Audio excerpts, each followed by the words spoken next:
Hi friends, ఈరోజు నేను చేస్తున్న వీడియో మా చిన్న మినీ గార్డెన్ హార్వెస్టింగ్ చూపిస్తున్నానండి. ఇది కొత్తిమీర, ఇది కరివేపాకు, ఇది కూడా కరివేపాకేనండి. చూడండి, ఇదంతా చుక్కకూర.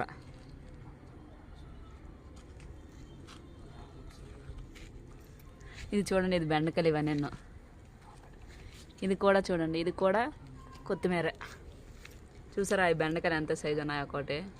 ఇవి పెరిగిపోయాయండి. ఇవి వేసి మోస్ట్లీ ఒక 20 days అయిపోయిందండి. ఈ చెట్లు వేసి, చెట్లు కాదు సీడ్స్ తెచ్చాము, సీడ్స్ కొనేసి సీడ్స్ వేసాము. ఇప్పుడు నేను బెండకాయ హార్వెస్టింగ్ చేస్తున్నాను. పెద్దవి అయిపోయాయండి బెండకాయలు. సాంబార్ చేసుకుందాం అనుకుంటున్నాం మేము రేపు, అందుకే ఈ బెండకాయలు హార్వెస్టింగ్ చేస్తున్నాం. మీకు కనుక మా వీడియో నచ్చినట్లయితే ప్లీజ్ సబ్స్క్రైబ్ చేసుకోండి. Thank you for watching.